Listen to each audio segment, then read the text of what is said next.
Well, the White House is struggling to overcome multiple challenges as we approach the end of the year. Face the Nation moderator Margaret Brennan sat down with Vice President Kamala Harris to discuss these issues, including the fate of the administration's Build Back Better plan, after West Virginia Senator Joe Manchin potentially doomed the bill by refusing to back it. The stakes are so high. I refuse to get caught up in what might be personal politics. When the people who are waking up at 3 o'clock in the morning worried about how they're going to get by could care less about the politics of D.C. So you don't feel betrayed? No, I don't have any personal feelings about this. This is about let's get the job done. And talk with families who say, I can't afford to do the basic things that I need to do as a responsible adult, like care for my children, care for my older parents, or afford to get life-saving medication like insulin. Margaret Brennan joins us now to break down her conversation with the Vice President. Margaret, really good seeing you. So does the White House appear to have a new plan to pass this major legislative agenda, or portions of it? Because at this point, I don't think there's anything they could really do to bring Joe Manchin along. It's already a much skinnier plan than what was initially proposed, which was way bigger. So if he doesn't like this one, I don't think he's going to like anything that looks similar to this. So then what's the plan? Well, it's a great point, because for the past 8 months, we've only been talking about the infighting and really coming back to the same sticking points in the negotiation. For the vice president, at least, her strategy seemed to be lowering the temperature. That was the intention, because I asked about 8 different ways how they were going to manage Joe Manchin and also Senator Kyrsten Sinema, because it's not just Build Back Better, it's also everything else that the administration wants to get done, including voting rights, which the vice president feels very strongly she wants to see another vote on at least one of the 2 bills that has been voted down before the Senate in the past few months. So this is the reality of a 50-50 Senate. If the president can't wrangle his own party, first of all, if they're assuming they can't bring over a single Republican, then they have to learn how to wrangle their own party, and it has to be getting the 2 senators who have held this firm ground objecting to packages, Kyrsten Sinema and Joe Manchin.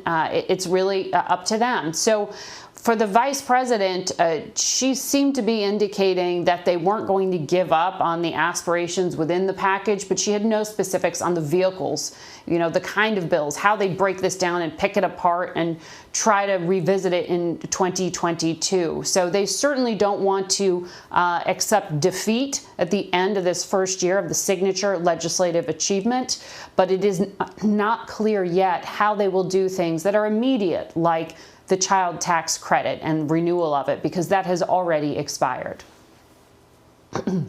So in the meantime, we are experiencing another wave of COVID-19 cases, and we have the Omicron variant that is spreading rapidly.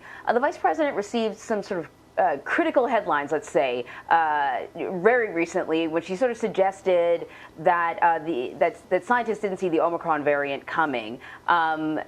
I'm wondering how the vice president addressed the administration's response to the variant when she was talking with you. Well, the vice president has done a series of interviews, you're right, and she had to walk back those comments and saying the scientists who advised the administration didn't see this coming. Well, the reality is very few scientists thought that this level of highly mutated virus, the degree that it is, with more than 30 different mutations on the spike protein alone, they didn't see this particular one coming. But they should have seen and should have planned for the next wave of a pandemic, the worst case scenario. And so we did talk a bit about that, because the vice president does participate in conversations about pandemic preparedness. She insisted in our conversation that our health system is prepared for the overlay of Omicron on top of the existing Delta surge that in particular the Northeast is suffering from. And we are already seeing overwhelmed hospitals. We know President Biden will do things like offer more federal help to surge to those hospitals that are at their breaking point. That includes FEMA help, that includes National Guard. In many ways, frankly, you've heard this story before. There are some tweaks to a new policy, but the vice president really didn't want to step on President Biden's toes. She's allowing him to make some of those specific announcements later today. So because of the COVID pandemic and because of the stalled Build Back Better sort of protracted negotiations, you know, the Biden administration really hasn't been able to tackle some of the other things that Biden promised while he was campaigning. One of them, voting rights. And it's really crucial because we have midterm elections coming up. What was your conversation with the vice president like about that, the issue of voting rights? Well, it's interesting because this is one of the issues that the vice president asked for. She asked for this to be put in her portfolio. We've done a lot of talking in Washington about how expansive her portfolio is with seemingly intractable issues. This is one of the ones she actually wanted to take on.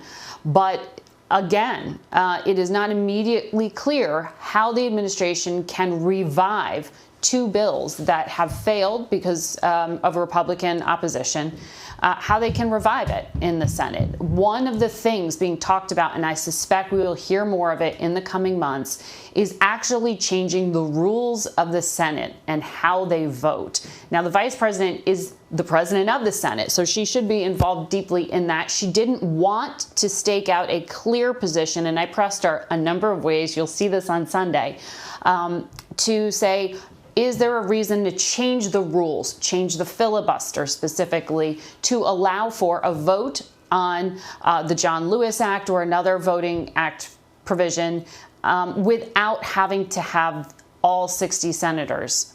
Can you lower the bar essentially to go to the 50 senators, change the filibuster, have a carve out there? And I pressed her on this because the vice president has said she'd be willing to make a tweak to the filibuster. When she was running for president herself, she said on things like a climate bill, she would have a carve out.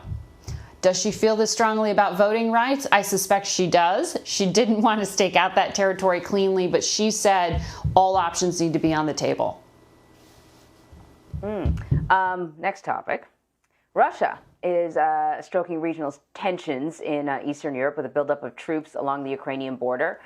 You addressed this with the vice president. I want to play some of what she had to say.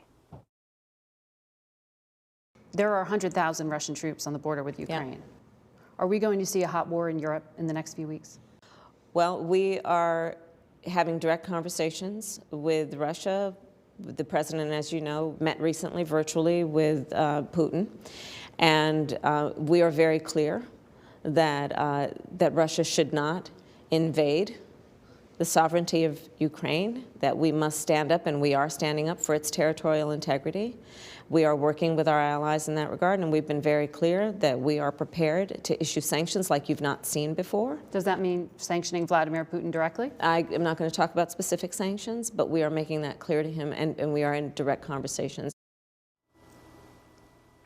You know, I'm really glad that you asked her for specifics, because it's not like, you know, Russia isn't sort of dealing with many sanctions. And in fact, you know, its economy is being impacted by those sanctions.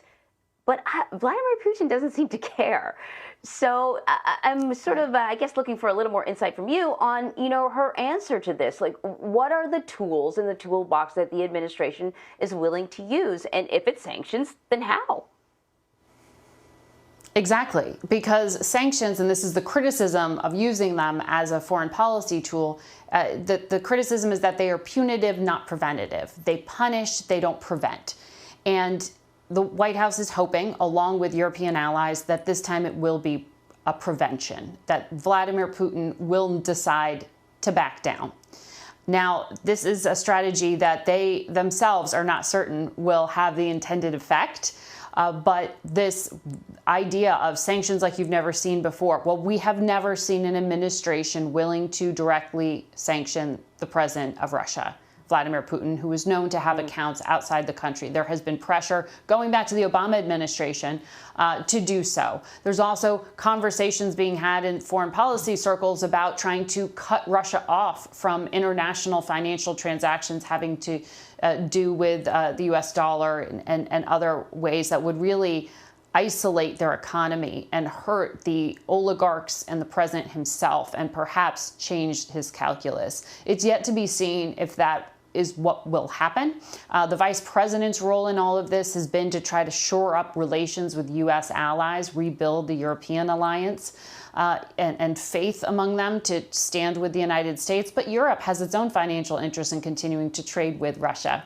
And one of the things you'll be hearing a lot about in the next few weeks is the pipeline, the Nord Stream pipeline that directly would deliver gas from Russia to Germany. And one of the threats on the table is trying to stop that from being completed.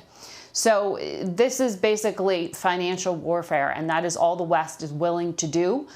They are not willing to put troops on the ground to defend Ukraine, which remains just a partner and not a member of NATO. So they aren't actually required to come to their defense, though they have stated that they will continue to give military support, as the United States is already doing.